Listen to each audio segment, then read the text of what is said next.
क्या राम मंदिर आंदोलन से जुड़े बहुत से लोगों को भाजपा ने रास्ते से हटा दिया? बीजेपी ने अपनी राजनीति चमकाने के लिए मंदिर आंदोलन से जुड़े लोगों को किनारे लगा दिया या उनकी साजिश के तहत हत्या करवा दी? राम मंदिर के भूमि पूजन से ठीक पहले ये बड़ा खुलासा हो रहा है। मंदिर आंदोलन के लिए बड़ी भूमिका चलाने वाले आडवाणी का भूमि पूजन में जाना संभव नहीं हो पा रहा है। भाजपा के नेता जो अभी मंदिर बनवाने के लिए सबसे ज़्यादा सक्रिय नज़र आ रहे हैं, पहले वो कहीं और थे। अब योगी और मोदी का ज़माना है। वैसे योगी से यूपी नहीं संभल रहा है, कानून व्यवस्था को लेकर गंभीर सवाल उठा रहे हैं, तो लोगों का ध्यान मंदिर निर्माण की ओर ले जाया जा रहा है। देश की स्थिति भी कुछ वैसी ही है।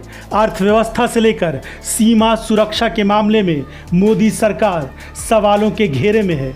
इसीलिए कहा जा रहा है कि मंदिर निर्माण पर पूरा फोकस किया जा रहा है ताकि लोगों का ध्यान भटका रहे।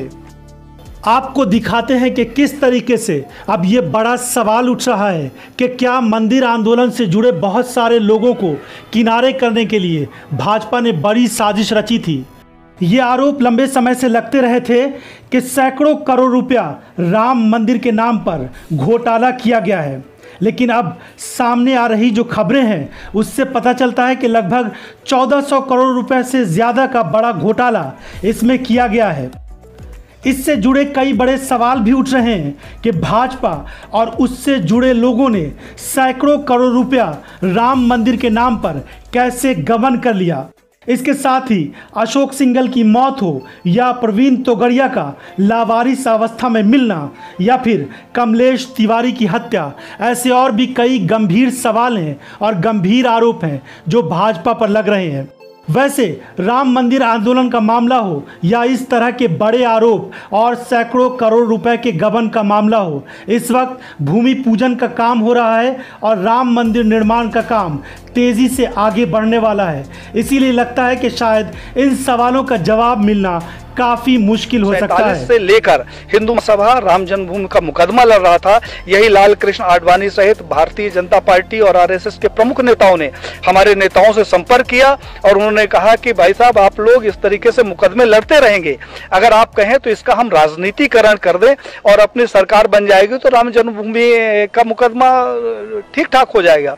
और साहब, हम लोग साइलेंट हो गए, अपनी छाती में इनको बैठाकर पूरे भारत में रथ यात्रा निकाली और उस रथ यात्रा से इकट्ठा हुए 1400 करोड़ रुपए ये लोग डकार गए, जिसका आज हिसाब नहीं है। तो 1400 करोड़ रुपया ये खा गए।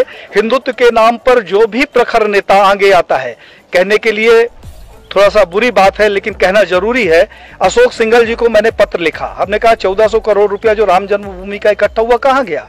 अशोक सिंघल जी से हमारा बड़ा आत्मिक लगाव था।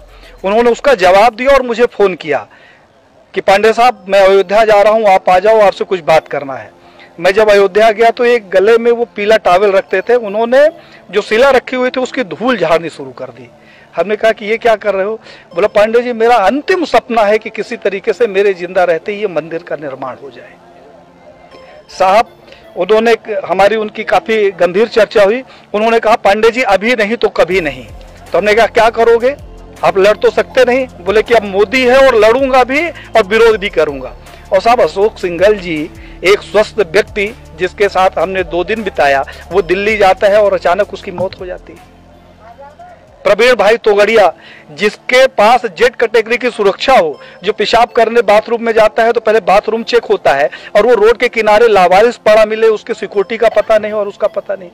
कमलेश तिवारी, जिसकी सिक्योरिटी के लिए 24 गार्ड नियुक्त थे, हमारे पास उसके पत्र है साहब, और उस आदमी की हत्या हो जाती है और हत्या का कारण सिर्फ ये होता है कि उसकी सुरक्षा में कमी कर दी जाती है। तो बीजेपी के समय में मैंने ये देखा कि जितने हिंदूवादी प्रखर नेता हुए हैं उनकी एक एक करके हत्या कर दी गई।